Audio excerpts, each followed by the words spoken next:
Well, I kind of halfway expected something like this to happen because they've gone from being secret and saying anybody that talks about it is a kook or conspiracy theorist to now, okay, we're real, but we're just a little political chat. And so they want to hide in plain view and have David Cameron come here. And who knows, Sarkozy may come here. The word is Bill Gates is going to be sneaking in. A lot of times there's 20, 30 to 50 people who aren't on the list, and those are usually the real conflict of interest, and that's who they'll have sneak in or land behind fences in helicopters. But the fact that Cameron is openly announcing as the head of a major state that he's going to be attending in the middle of it, I think this is Bilderberg pretty much going public. And that's actually what I was told from my Senate sources and what I was told by a major Hollywood source through a member of the Bilderberg Group, that they are having a major debate about just opening up their entire operation to the press, or at least the speeches they give that are Davos-like. But it's the break-off groups where the real collusion goes on, the price fixing.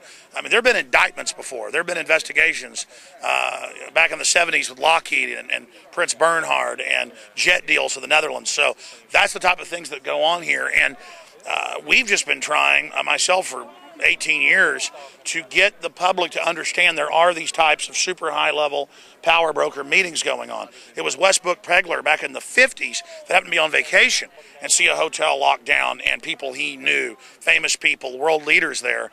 And he was a syndicated columnist and wrote about it, and they said, shut up. And he said, shut up? What, there's something above government? And then it just grew from there. We didn't even know the name of it till about 35 years ago.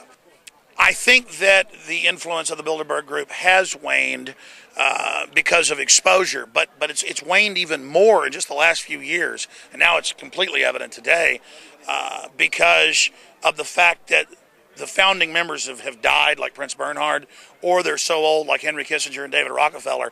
What we're really seeing is more than a death. We're seeing a passing of the torch to what I call Googleberg, and we have insiders on that. That's what really freaked them out, why they threw us out days before it even started. We have sources in government, but also confirmed with people that were in the hotel that work there, that indeed Google is basically organizing and running it all and uses this kind of as a command base on a routine basis. This is a Google command base. Google brags they planned and launched the Arab Spring here. And so it's Google is merging with Bilderberg, and Facebook is merging with Bilderberg, and the torch is being passed really this year. That's why Queen Beatrix is now stepping down. Her son's going to become the king. A total torch passing is going on right now inside, and this is a big victory for those of us that pointed out the obvious. There are powerful corporate groups above government manipulating things. They're the ones that set up the EU. A lot of their minutes have leaked. Documents have been stolen. They've confirmed they're real. WikiLeaks. They set a lot of policies. They steer much of our world. And the people that are attendees, they steer other organizations that manage other areas. But this is right up at the top of the pyramid. And it's one of the oldest, continued, and most prestigious within the establishment meetings. I mean, if you get the Bilderberg nod, like Bill Clinton did in 1991, little-known governor, you're going right to the top. If you get the Bilderberg nod like Tony Blair did 2 years before he became prime minister, they plan things 2, 3, 4 years out on the schemes and the programs. And always, right after Bilderberg, you then see their talking points being regurgitated at G8, G20, being pushed by the media outlets they own and control. I mean, our website, Infowars.com, is visited by people all over the planet. The radio show is listened to by people all over the planet. I've run into people on the streets of London. When I'm just walking in the dark, they hear my voice and come over, of all race, colors, creeds. I've gone out into some of the tourist areas and run into people that live in London and just been basically mobbed by people that are listeners over here. So people are as awake in England to what's going on as they are in Texas, where I live.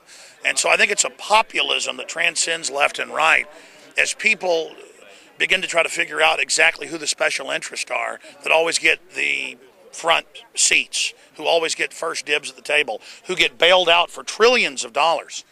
I mean, that's what's going on in there. Tax avoidance for the ultra-rich, setting agendas, price fixing. They've been caught before, and that's why they always told the media, just say we don't exist or you're fired. I've talked to national press people just this year who were told, do not go cover Bilderberg. I've talked to national press profilers in the United States who were said, of course, I can do whatever I want. I'll be allowed to go to England and cover you. Famous reporters. And then they're told, no, they told me, don't go. And by the way, don't mention Bilderberg in your piece. So that's the type of stuff that's going on. I talked to 5 different national media outlets who were already doing profiles on me, and several of them asked to come here and were told they couldn't. And one of them told me off record, no, you're right. Wow, I'm blown away. They said, don't even mention that. And then they asked the editor of the major magazine, well, why? And they said, just want to keep your job, just don't get into it. Because in the United States, it's finally been in the Huffington Post. It's finally been in CNBC covered it. Just 4 years ago, the New York Times did an article, a film review of a film called New World Order, with a film crew that was there just covering me, cover Bilderberg. They had helicopters, armored limousines coming in. They had Secret Service with MP5s aiming them at us. It was a circus. And the New York Times said Jones was in a Marriott, field imagining all this. Wow. No wonder circulation of those establishment publications is down, because everybody online saw the video.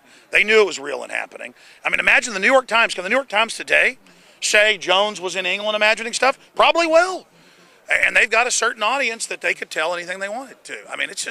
It doesn't mean I have all the answers either about what's going on. It doesn't mean everybody in there is openly evil or consciously evil. It just means that there is power structures that are always trying to manipulate our countries, and they don't want us to even know that's happening.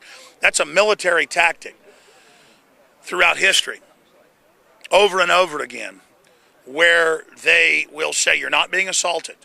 Tokyo Rose was saying to the forces going into to Japan, Tokyo Rose said, listen, you've been defeated, America's been invaded, you've been destroyed. Remember Baghdad Bob, as the bombs are falling behind him and jets and helicopters are 2 miles behind him? And he says, the Americans have been thrown completely out of Baghdad. They've been thrown out of Iraq, in fact. And some Americans watched that and went, well, he is wearing a uniform.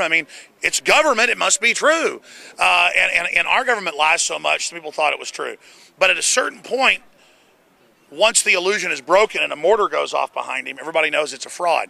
And basically, the Bilderberg Group, the mainstream media, have had their Tokyo Rose, Baghdad Bob moment. They told us there's nothing behind the curtain. It's the great and powerful Oz. Your presidents and prime ministers, they really run everything. Doesn't matter which party you put in. Globalism, New World Order continues on because of these people. The CIA itself run by big robber barons, founded on record by big robber barons at Yale. The CIA on record helped set up, this has been declassified, Bilderberg in '54 to get the old European robber barons together with the UK robber barons and the US and Canadian robber barons all in one room for basically global corporate domination. And so this is the history of the last 60 years here, is these people. This is as high level as it gets, so of course it doesn't exist. Of course it isn't really going on. Because if the media, most of the media isn't controlled. They're not New World Order. They're not getting orders. That's why reporters feel insulted when I, say, you guys are working for the globalists. People are working for the globalists because they've grown up in this culture of lies. They just expect there's no men behind the curtain. They expect there's no secret lobbying meetings going on. They expect the NSA isn't listening to them without, warrants. And Alex Jones is just crazy saying that 16, 17 years ago. When it was in congressional documents, it was going on. None of that was my opinion. But now that the press is actually seeing that they've been lied to, it gives more of the mainstream press cover. It's kind of like a revolt in the mainstream press I'm seeing, where now, everybody's reporting it, now I can report. And now Bilderberg can't shut everybody down. They can't fire everybody. They can't kill careers.